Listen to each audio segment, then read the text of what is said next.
You see what happens both Tuesday and Wednesday night. And I think about something that you talked about last year. The Phillies, it felt like for months, when they would lose games, it was like they competed. How many games that you could go back over weeks at a time and say they were in every single game? They either won it or they lost it at the end, or they were one swing away from winning the game. And that's the mark of a consistently good team. Forget the playoffs, but they compete night in, night out. That you buy tickets and you can reasonably expect for 2.5 hours that you're going to be entertained and at least talk yourself into them winning a baseball game, even if the result isn't there at the end. Right. What we saw this week was non-competitive at times, and it's very much different than the product that we watched for the bulk of last season. I know that they got off to a slow start at points. We had the frustrations against the Mets. It's not like it was all smooth sailing en route to 90-plus wins, but this felt a little different. I think almost certainly, I think for the first time, people are wondering, wait a minute, is it that they're going to fold in the playoffs again, or is it that could they maybe not even be good enough to get there? I think that some people are starting to wonder if that's the case. Like, is there a floor of competence with this team, or is it possible that what you saw this past week might be where this thing's heading? I will tell you that the thing that you brought up right away is one of my concerns, and that is that they have not been as competitive in the games that they lose. But I will tell you also that I am not as desperately jumping off of the bandwagon or the bridges that everybody else is either. I do think it's a concern. I also think that this team will improve from where it is now. I do not think that this is the Phillies all year. I do not think we're going to sit there and watch a bad team play baseball.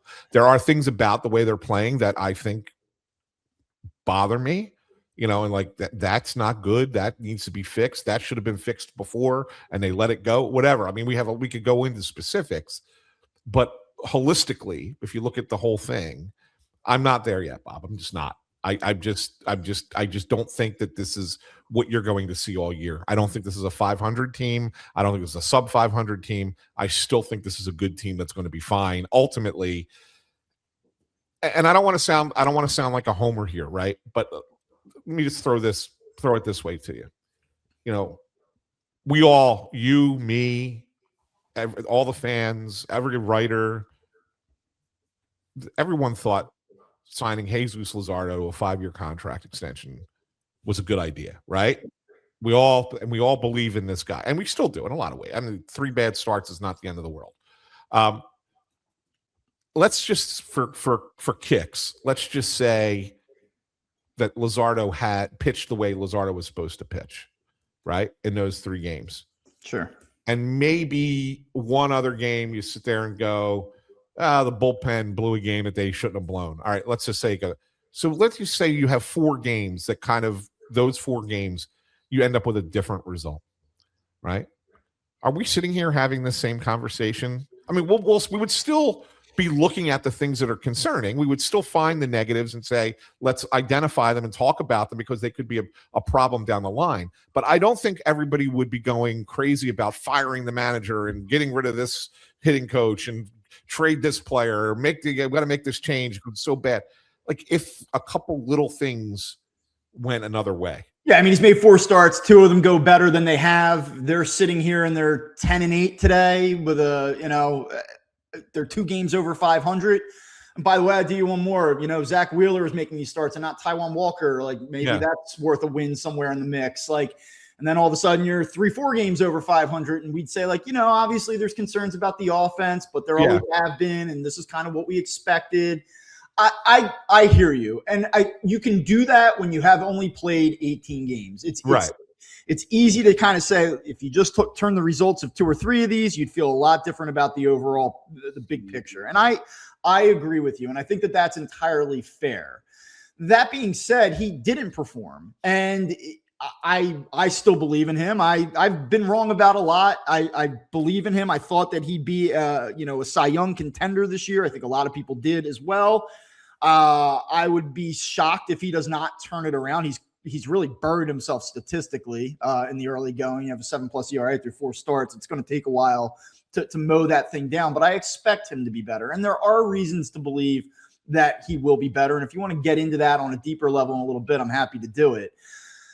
I will say this, like, let's look at some numbers here. And we'll start with the offense because it always feels like it's about the offense, though I would make the argument that the pitching is what has let the Phillies down in a more alarming sense here in the early going. Phillies batting average as a team right now, 229. That's 23rd in all of baseball. 309 on base percentage is 22nd. 381 slug, that's 18th. They have an 8.7 walk rate, 22nd. Like, they're not hitting for average. They don't walk a lot. They're not driving the baseball outside of Harper and Schwarber with any consistency in terms of power. This lineup, I think, is a cause for concern. We've also talked a lot about their inability to hit left-handed pitching, and they've been dismal. They're bottom 5 in almost every category against left-handed pitching, and make of that what you will. I think one of the reasons that that's the case is because Kyle Schwarber's not having the success against lefties that he did a year ago here in the early going. This offense is probably average at best. I believe that. One thing that I'm ready to say here is, yeah, sure, I believe in Kyle Schwarber. Does he hit 45 home runs plus? Probably. Bryce Harper, do I think he's going to have a 900 plus OPS at the end of the year? I think so, but I still think that this is an average at best offense. Tell me I'm wrong on that. Tell me where the improvement's coming from. I don't really see it, and I don't want to spend a ton of time on the offense because we talk about the offense all the time. I don't think you're wrong. I think that the offense has become mediocre. And it's become mediocre because of a few reasons, and it's not your star players. Well, most of your star players. I think that you look at, Trey Turner's been underwhelming. Do I think he can get back to what he was last year? I do, but he's been underwhelming so far. Obviously, Real Muto has tailed off even more, although he did have a good game the other day, the first game of the series, right? I think he had 3 hits in that game, right? Yeah, I mean, he's holding up statistically. Like, if you showed me JT Realmuto through 3 weeks and you gave me 273 with a 759 OPS, I'd be like, well, yeah, what do you want? So yeah, I know. But I'm just saying, like, the player in general, yes, right, is not the same player he was 3 years ago. So you look at those guys and go, okay, they've tailed. And look, it's weird because I think Adolis Garcia is okay. Right? Like, I think he's been okay. He's not been great, but he's not been a disaster. He's been okay. It's the guys that you expected to be the ones that needed to take the next step that just never did. Yeah. And that's where it is. And look, we have not yet. Yeah. Yeah. Right. We beat a couple of these guys into the ground a little bit already this year. Sure.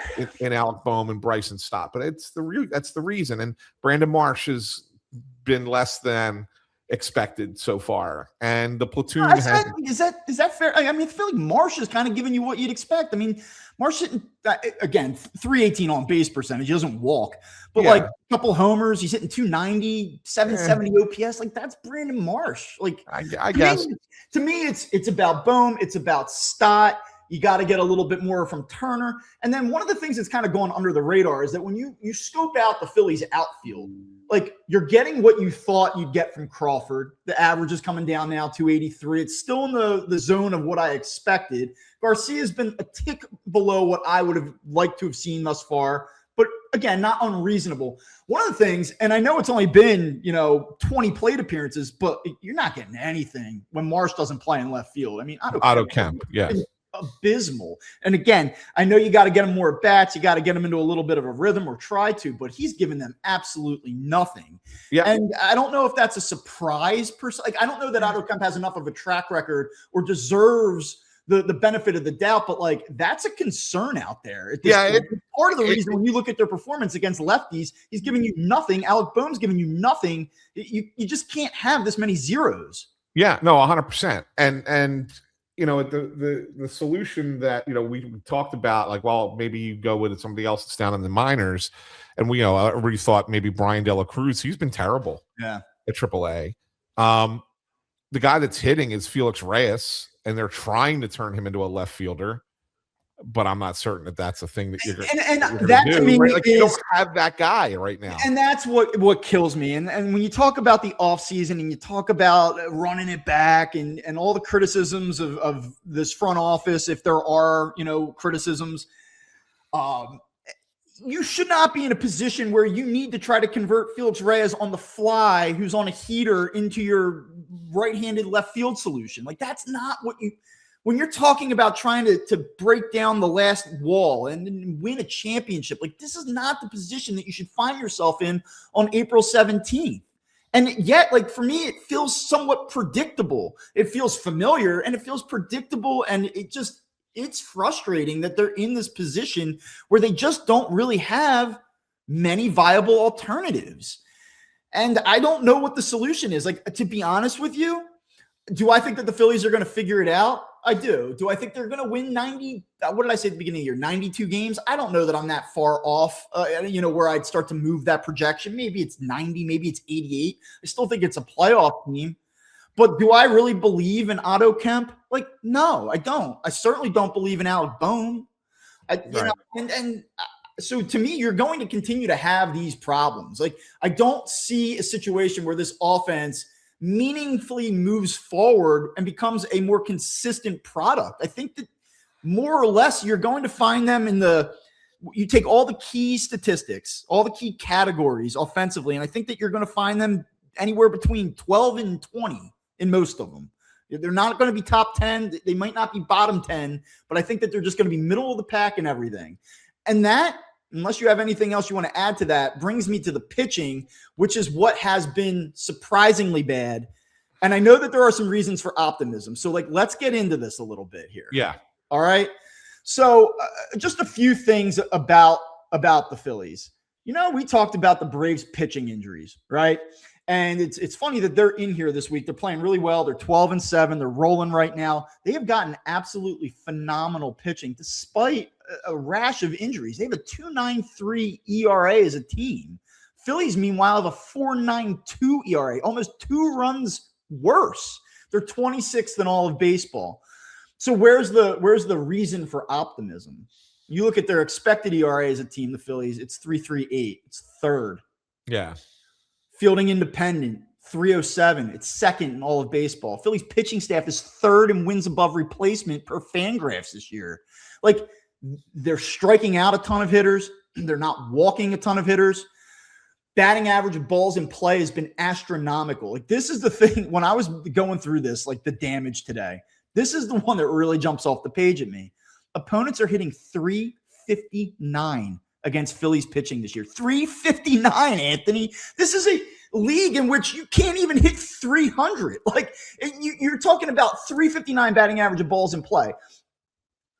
The next is Houston, 325. It's a 20. What is it? 34-point difference? That's crazy. That is absolutely crazy. So I don't want to sit here and say it's been bad luck. Certain guys have not thrown the ball very well, but there is an element of just very bad luck involved in all that. Yeah, there is. I mean, if you go back to the one Taijuan Walker start where he not one ball, he gave up all those hits, but not one of them. Yeah, the Washington game and was over 100 miles an hour, and only 4, I think, were. And look, I thought Luzardo stunk the other night. Luzardo it's the other hard night. to say that he's been good, but he ran into some bad luck the other night. He started to get pounded in between, but there were some flares and dinks and ducks and knuckleballs, and it was a weird start.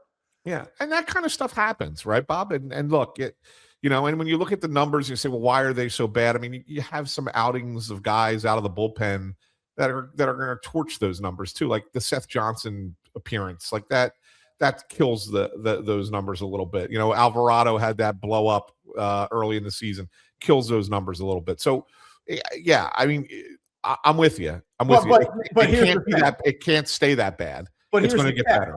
Here's the catch in all of this. The bullpen ERA is 4.66, which is 19th in baseball. Their expected ERA is 2.69, which is first. Yeah. So the luck, you mentioned the Walker start. Luzardo's had some weird luck, some weird innings. But the bad luck in relation to the result is more rooted in the bullpen performance. The real concern for me is the starter ERA this season is 5.11, which is 27th in baseball. And the expected ERA is 3.94, which is still middle of the pack, 15th. It's not like that the starting rotation is run into a ton of bad luck. It's more about the bullpen. So this Phillies team cannot win if their starters are not performing like a top 10 rotation. It's a non-starter. It cannot happen. This offense is too mediocre. The defense is friggin' atrocious, which we haven't even gotten to yet. Yeah. If this starting staff cannot pick it up, and they will, I think, then they are in trouble.